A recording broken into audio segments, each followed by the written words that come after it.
నమస్కారం. దక్కమని సార్ అదే busy ఉండనుకుంటా volunteers day ఎవరు బిజీ లేరు.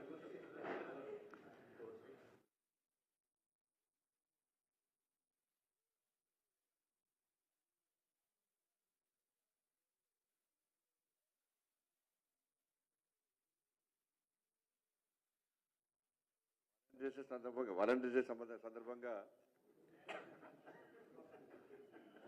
బీఆర్ఎస్ కాంగ్రెస్ పార్టీకి శుభాకాంక్షలు. వాళ్ళ ప్రేమ, వాళ్ళ అక్రమ బంధం నిండు నూరేళ్ళు ప్రజల చీత్కారాలతో, ప్రజల చీవాట్లతో ఇదే విధంగా కొనసాగాలని చెప్పి కోరుకుంటున్నాను. బీఆర్ఎస్ కాంగ్రెస్ పార్టీతో పాటు ఎంఐఎం పార్టీ కూడా ఈ మూడు పార్టీలకు వాలంటీర్స్ డే శుభాకాంక్షలు. ఎందుకంటే ఇద్దరి మధ్యలో అటు ఇటు భుజం మీద చేసేది ఎంఐఎం పార్టీ. వీళ్ళ అక్రమ బంధానికి ఎంఐఎం పార్టీ వెనుక భుజం అది అది నేను చెప్పిన ఎంఐఎం పార్టీ కాంగ్రెస్తో సంసారం చేస్తుంది, బీఆర్ఎస్ పార్టీ కన్ను కొడుతున్నది ఎంఐఎం పార్టీ.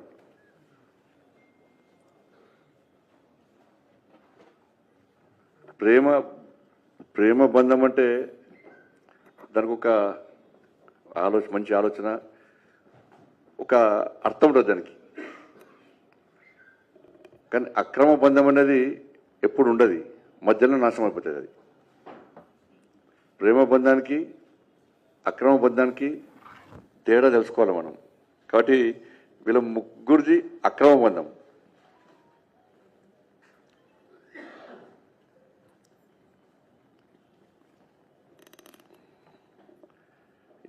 రేవంత్ రెడ్డి గారు అన్నారు చాలాసార్లు మరి ఫెవికాల్ బంధం అని. నేను అంటున్నా మీది బీఆర్ఎస్ది ఎంసీల్ బంధం. ఫెవికాల్ అంటే కేవలం వైట్ ద్రవ పదార్థమే అది. ఎంసీల్ అంటే రంగురంగులతోని ప్లాస్టిక్ పైపులను అంటు పెట్టచ్చు, ఐరన్ పైపులను అంటు పెట్టచ్చు, అంత ఎంసీల్ బంధం. ఎం అంటే ఎంఏ పార్టీ, ఆ బంధం వీళ్ళది. వీళ్ళ బంధానికి బీఆర్ఎస్ పార్టీ కాంగ్రెస్ పార్టీ బంధానికి అనుసంధానమే ఎంఐఎం పార్టీ. ఎందుకు చెప్తున్నా అంటే కరీంనగర్లో ప్రజలందరూ ఆశీర్వాదంతో నరేంద్ర మోడీ గారి యొక్క ఆశీర్వాదంతో అభ్యర్థుల కష్టము, మా కార్యకర్తల యొక్క కష్టార్జితం ఫలితంగా ఈ భారీ విజయాన్ని భారతీయ జనతా పార్టీ సాధించింది.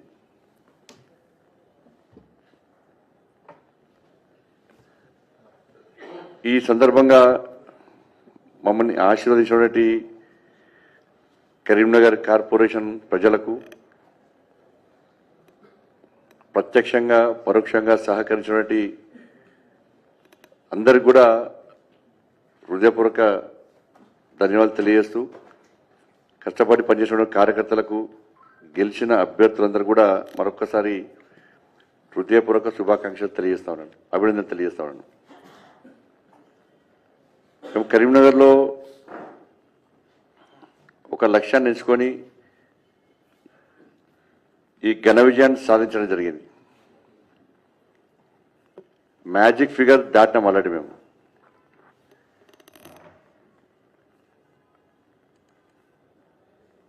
వాళ్ళందరూ కూడా భారతీయ జనతా పార్టీకి మద్దతు తెలపడానికి చాలామంది ఇండిపెండెంట్ కూడా పార్టీలో చేరిన విషయం మీ అందరూ తెలిసిందే. కానీ ఈ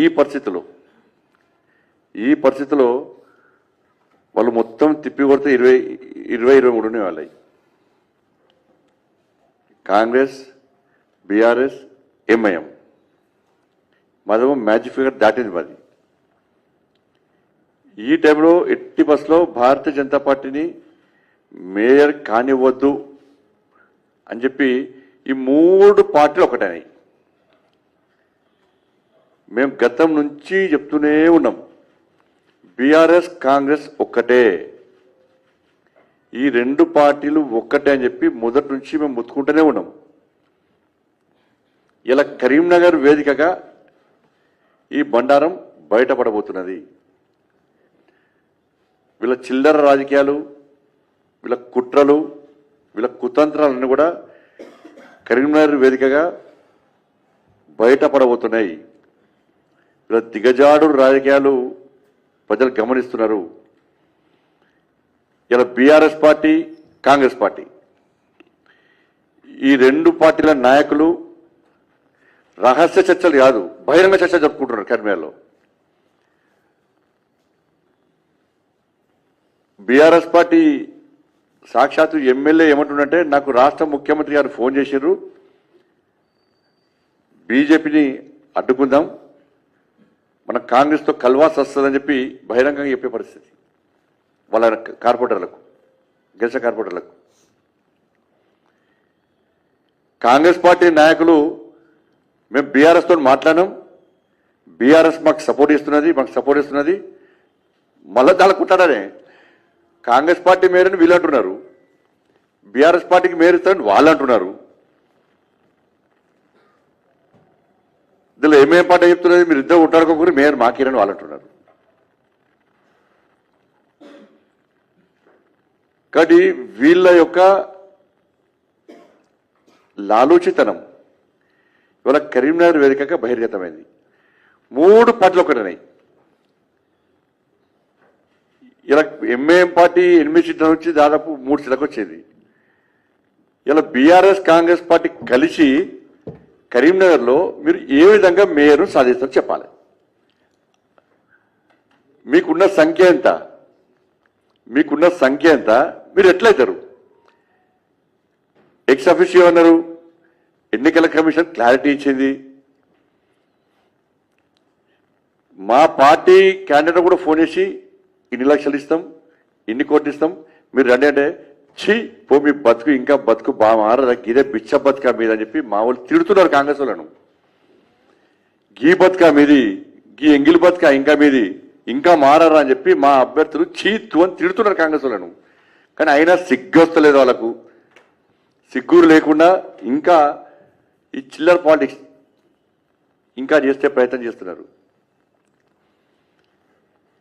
నేనేమంటున్నానంటే,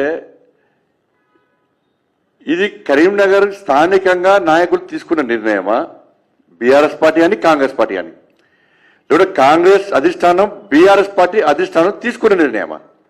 ఇది స్పష్టం చేయాలి. కరీంనగర్లో కలిసి ఉండాలి, మేయర్ వచ్చినా రాకున్నా బీజేపీకి వ్యతిరేకంగా పనిచేయాలి అని తీసుకున్న నిర్ణయము ఈ 2 పార్టీల అధిష్టానం తీసుకున్న నిర్ణయమా, స్థానిక కాంగ్రెస్ బీఆర్ఎస్ పార్టీ తీసుకున్న నిర్ణయమా?